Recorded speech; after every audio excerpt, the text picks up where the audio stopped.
Hey guys, Ouija here, back today with another video. Today's video is going to be a tournament report on a ProQuest Plus that I managed to top 8 on with Riptide in Houston, Texas. So before we get started, I just wanted to give a shout out to the store, the game guys, absolutely amazing store. The stream setup was awesome, the judges were great, the opponents were amazing, great conversation and everything. So yeah, let's just jump right into it. So this tournament was one of the first tournaments with the new set Rosetta. It was kind of an unknown field, and with that being said, I decided to bring an extremely aggro Riptide list. Just 0 for 4, go again, 0 for 4, go again. I was just asking the question, can you stop all this damage? And it worked out really well for us. I did make a deck tech that will be linked in the description and at the end of the video. So if you want to check that out, I'll talk about the deck, go kind of in depth about why I made the choices I did. And yeah, so I just kind of want to go round by round, talk about the games and how they went, some cool plays or anything that happened. So yeah, round 1 was against Enigma. This Enigma, I believe they top 8'd as well. I managed to get the win. It was a pretty close game. They were on the like Phantasmaclasm, like big attack, aura, value kind of game. It was just good. I was able to disrupt. My traps were great to stop some of the wards. The Phantasmaclasms are honestly the biggest threat. We are not running any poppers. So hitting for 9 is just really good. Usually we throw a 3 block in front of that and kind of just send our turn and hopefully aggro them down. But yeah, this match was pretty good. The Enigma Riptide matchup, I think, is slightly Riptide favored, like maybe a 55-45. If the Enigma gets going early, it can be extremely rough. But if you're able to control their board, it's usually pretty good for you. So then we move on to round 2. Round 2, I played against the new. If I could choose a hero to play against every single round, I probably would choose new. Honestly, I don't know how new beats Riptide. I don't remember the last time I lost to a new. I'm not saying it can't happen. I just think Riptide has all the tools. You hit all the breakpoints. New has no armor. She leaks so much damage. You naturally play traps into all her stuff. I mean, Tar Pit Trap against a dagger, their next on hit just does not matter. Yeah, it's extremely favored for Riptide. This match was pretty smooth sailing. I ended the game probably like 25-30 health. Dreadboard just does a ton of work. And yeah, so we got the win there. We move on to round 3. Played against the Verdance, one of the new heroes that I play against. I had done some testing on Talishar. I did about 10 games against Verdance. They all went pretty well. The aggro plan, I think, is definitely the way to go. You kind of just present so much damage that they can't set up. They seem to be on the healing potion, rampant growth, kind of amp style. They did set up the 3 healing potions, but unfortunately for them, I was presenting so much damage that they actually had to pop the healing potions just to stay alive on their turn. Yeah, it went well for us. We run Dreadborn to this match. I think it's correct against the Carapaces. It makes it a little harder for them to decompose to 8. You are so aggro that they typically can't find the room to decompose to 8 until like extremely late in the game, to where it's kind of irrelevant. So yeah, this matchup, I can't 100% say it's like Riptide favored or Verdance favored. I know if you're on like the barbed aim build, it's definitely probably Verdance favored. You cannot give them time to set up, and barb tends to be a little bit slower, more mid-range of a deck. I think if you want to beat the new heroes, Verdance and Florian, you definitely have to just go all aggro and just kill them before they can set up. So yeah, we managed to get the W there. And then we go round 4, another Enigma. This one was against Bird. They are a well-known player in the Austin area, really good player. This one is actually streamed. This match, it was just really fun playing against Bird. You know, just friendly banter and stuff like that. It was an extremely close game. I had, the lead. I was feeling pretty good. I had a pretty good life lead until Bird managed to play a 10k reunion and Moraga in one turn and have an 18 damage swing, which was crazy, which basically tied up the game. And from there, it was rough. I honestly thought I was going to lose this game because of that. We managed to clear the board. I had a double rain razor's turn.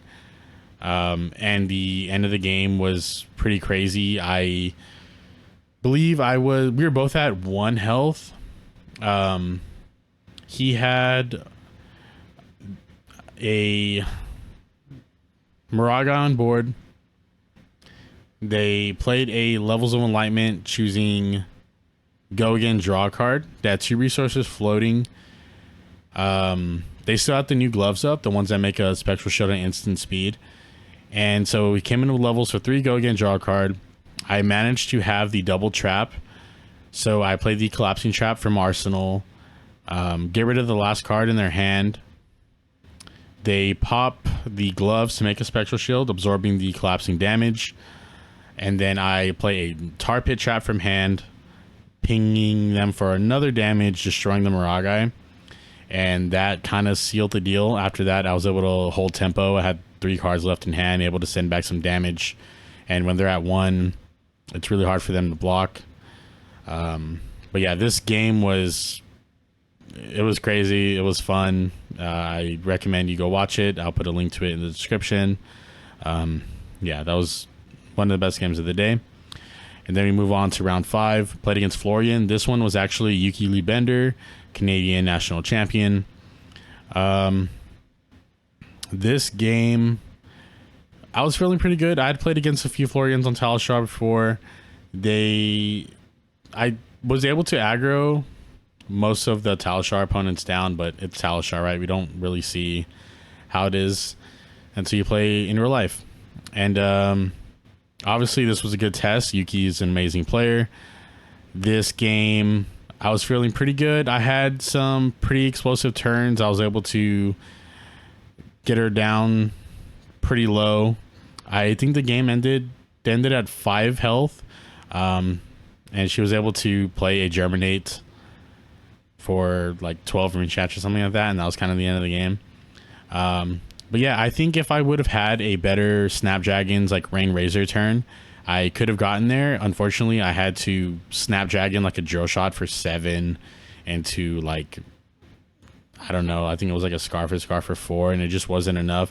I really needed to set up a Snapdragon Bullseye Rain Razor's turn. That was kind of the plan. The cards weren't lining up quite the way I wanted, which is unfortunate.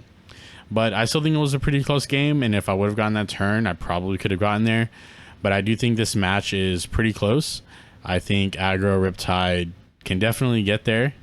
It might be slightly Florian favored. I'm not sure. I have to play more games.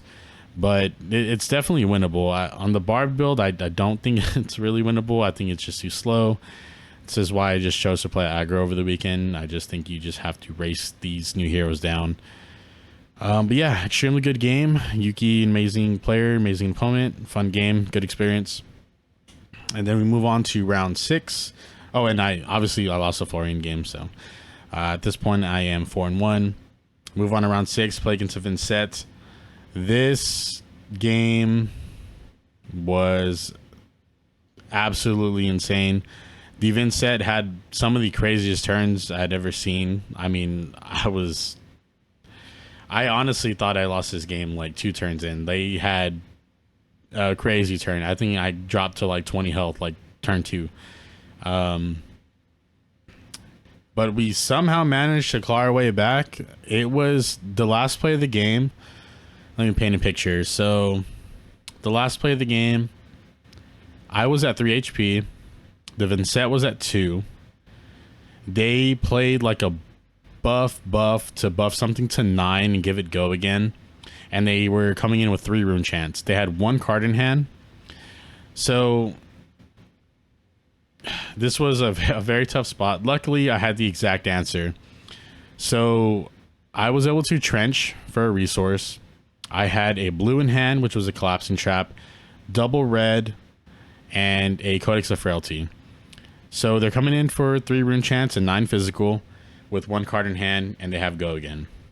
So I was able to trench, get a resource, pitch the Codex for 3 resources to stop the 3 rune chants. I had a red 3 block that I block with. I had a 2 block that I blocked with, so that's 5. I blocked with the trench for 6, and blocked with the collapsing trap to cover up the 9 physical. And the collapsing trap ripped a card from their hand. They didn't have any cards in hand. It dropped them to 1. And at this point, I had put them in a position to where if they wanted to flail, they would have had to ping a life and die. The only way they could have killed me was if they had their arsenal card was like some attack, which thank God it wasn't. So they dropped to 1. They could not flail, and they had 2 blood debt, which meant they died on their turn. And it was the craziest game. I thought I had lost a long time ago. We pulled it through. Vynsett is a real scary deck. But yeah, so we ended Swiss at 5-1. We go on the top 8. We get paired against an Aurora. Aurora, honestly, I had not had many reps into Aurora at all for my testing. I just kind of figured I would just race, which this game went like 3 turns. We're both a single digit life pretty quickly. The end of the game, they were at 5. I was at 4. They played a bunch of stuff, and they ended the chain with a Arcanic Shockwave non-fuse coming in for 4.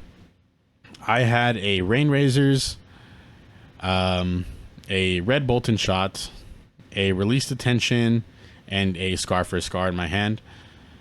Unfortunately, that hand did not quite get me there. I had something in Arsenal. I think it was like a Lace with Inertia, but I had sunk it away to float a resource in case of any Arcane to block with New Horizon because I had to. So my only option here was they came in with the Arcanic Shockwave non-fuse. They had 1 card in hand, and I could either give the 2 blocks that release the tension and the Scar for Scar, block for 4, and if they lightning press, which is what I was scared of, I would drop to 1. I still had Bullseye Bracers up, which I could have loaded a Bolton Shot for 5 and Rain for 7. The only problem is that they were at 5 health and they still had 4 armor block. So even if I would have did that, I would have probably lost the game anyway because they could just armor block and be just fine. So what I chose to do here, I just kind of gambled and was hoping that they did not have the second lightning press of the game, which in a game that lasted like 3 turns. Obviously they did not fuse it, which was a good play on their part because they didn't want to reveal that they had the lightning press. So I took the gamble. I blocked with my trench, blocking for 1, and if they did not have the lightning press, I would go down to 1 health. And then on my turn, I'm pretty sure I can get the kill with a Scar for 4, load in the Bolton Shot with the Bullseye for 5, with the Release for 8, with the Rain for 11, with them at 5 health. I think I could have either won the game or at least took the tempo there. But it was unfortunate. That's just how it goes. They had the 1 card. I didn't want to play around it. I was kind of just playing to win, not playing to lose or to not lose. And yeah, that was the tournament. The Aurora actually ended up winning the entire thing, which was pretty cool to see. Aurora, I think, is better than I expected. I thought it was going to be like a okay aggro deck, but it's actually an insane aggro deck, it seems. So we'll see where she ends up. That was the tournament run. If there wasn't a lightning press, maybe in another realm or whatever, we could potentially maybe win the whole thing. I felt pretty good about the top 8 matches. I think it was like a Verdance, a KO, 2 Enigmas, myself as Riptide, Aurora, and something else. But yeah, either way, it was a fun time. The games were just crazy all day. I learned a lot about this new meta, learned a lot about how Riptide is faring into the meta. I think we have to be on aggro. I'm not like 100% sure, but it just seems that you have to either be fast or able to play these new setup, like mid-range, just value games like with Florian and Verdance. But yeah, that was a tournament. So I do have a deck tech, like I said, that I will have in the description. Also at the end of the video, go more in depth if you're interested in that. But yeah, I just wanted to thank you guys for watching, listening. Subscribe if you want. I'd really appreciate it. And hope you guys have a good day. Thank you for watching, and I'll see you next time.